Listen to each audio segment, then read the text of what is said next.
org. But today we're going to get a catch up on a story that I've been following for the last, several years now. You may have heard of Mississippi's Toughest Kid Foundation.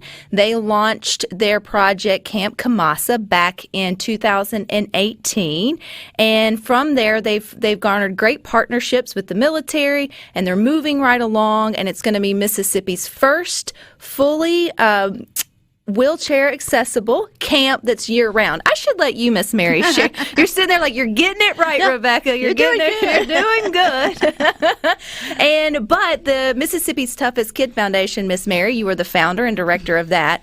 You founded that back in 2008, correct? Well, we did. We really started then, but it took a long time to find land and, and then money and everything else you need to do something as big as this actually is. Well, what I love about that, though, is you haven't given up. I mean, you had a dream and a vision, going on now 10, 12, 13 years ago. You're slowly starting to see that come to life. So before we move into the partnerships with the military, just take us back to 2008. What need did you see here in Mississippi for summer campers that just wasn't being met?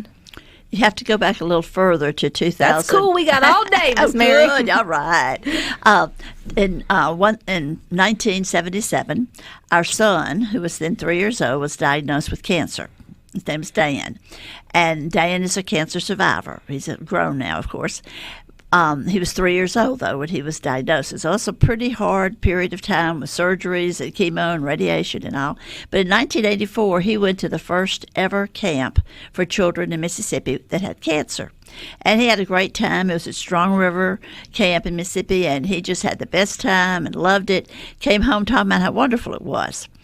Well, that camp, since 1984, has moved to 6 different locations. Sometimes they would outgrow the location they were using. Sometimes the camp needed that time to give to other campers. Different things happened over the years, so they moved a lot. And we started thinking in the early 2000s that, if we had that problem, if that one camp had to move so much, that the 2 dozen or so camps in the state that are already holding camps probably were having the same problem. Everybody was leasing church campgrounds or state parks or civitat camps, different things in order to hold a 5-day camp for their kids. And they were having to move. And every time you move, it was a challenge. Nightmare. Yeah. You're even down to your flyers. You got to change your flyers and your promotional work for the next year. You absolutely would, but then also you have parents who are a little apprehensive of the kids going to a new place. Doctors would know if there'd be an infirmary, and you had to have one. So often these camps would just take a cabin and convert it to the infirmary for the week, and sometimes they're extremely inadequate. I know of camps right now they have to keep their medication for their campers in an ice chest because there's not a refrigerator available to them. They're thankful to have the camp and to be able to use it, but that's just not what we need. We need something better than that in our state. So we started saying over and over, somebody ought to build a camp. Somebody ought to do this. Somebody ought to create a place. And like happens so often, God said, quit talking about somebody and you do it. You are somebody. Yeah, I'm somebody. And some days today. Yeah, I'm afraid so.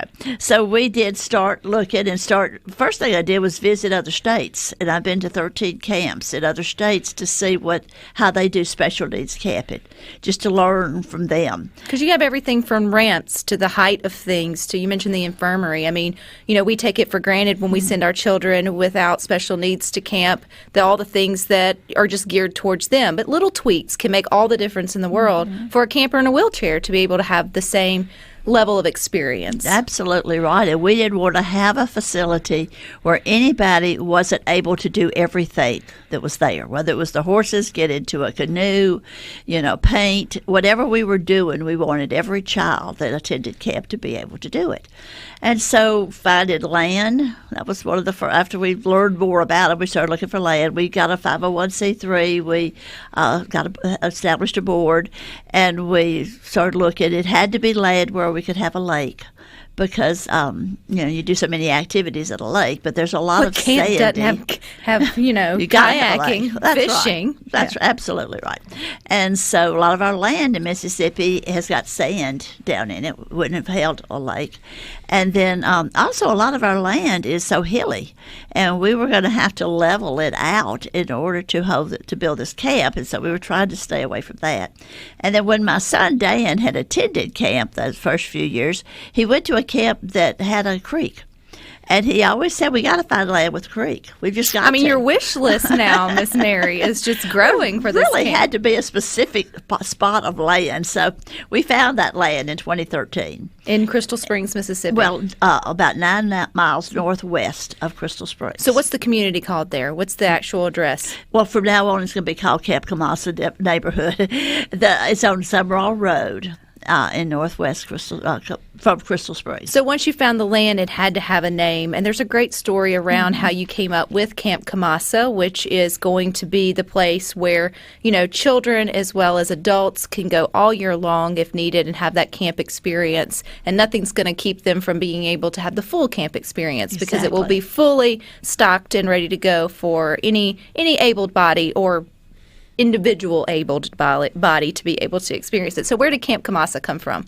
We live in Copiah County, which is a Choctaw word, and Copiah means calling panther. So one of my sons called the Choctaw Indians and said, tell us a word that means tough, that means to keep going, not to give up, to not get discouraged, keep trying. And they told him a word was Kamassa. And we just loved it. Most people could pronounce it. Most people could spell it, and so we adopted that for that site. It's called Camp Kamassa.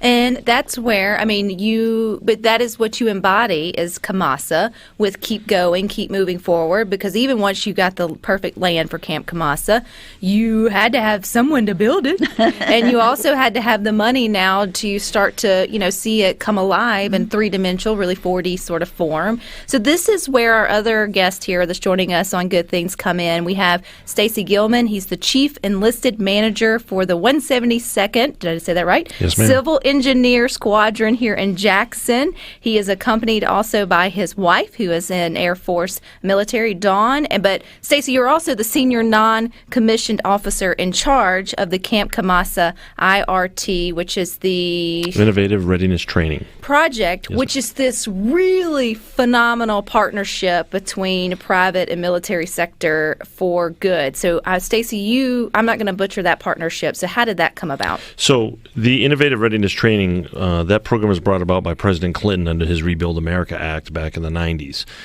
He basically said, look, you folks have to stay current in your training, so find some focus areas where we can give back to the American community, the American taxpayer. The two focus areas that were found were civil engineering, which is what I do, and then the medical as well, which was pretty remarkable as well.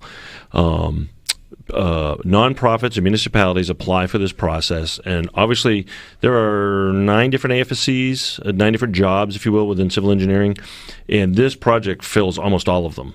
So it's very comprehensive. It offers a ton of training value at low cost for us to come down here and do this.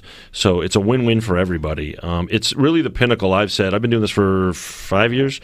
It's the pinnacle of a project, and an IRT project as far as training value. You're not going to find a better state or community than Crystal Springs in Mississippi. I'm sorry. I've been doing this for long, and this is amazing. Where are you originally from? So I'm from New Hampshire, and then I met my bride that's sitting to my left and moved to Massachusetts.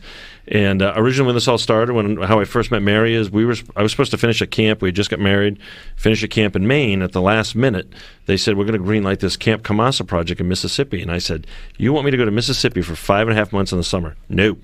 And, we plan and God laughs, right? So yes. I come down and I meet Miss Mary, and I'm into the project for about an hour getting briefed on. I'm like, I was very called to do this. And I called her and I said, look, we have something to talk about because I'm coming down for a while. And so here Dawn, we are 4 years later. You're newlywed, and your husband calls you and is like, I'm headed to Mississippi for the summer. How do you respond? He said, this is a 3-year project, and I'll be gone for 6 months out of the year for the next 3 years. So it was, okay. Love you, mean it. Yeah, love you, mean it. And I'll see you at the end of the project. So, I was fully behind the project. And the project's still going because of this IRT project. Partnership with Camp Kamassa and the folks there at Crystal Springs. I'm going to get it out and across the state that have fallen in love with Camp Kamassa, and I know you will too.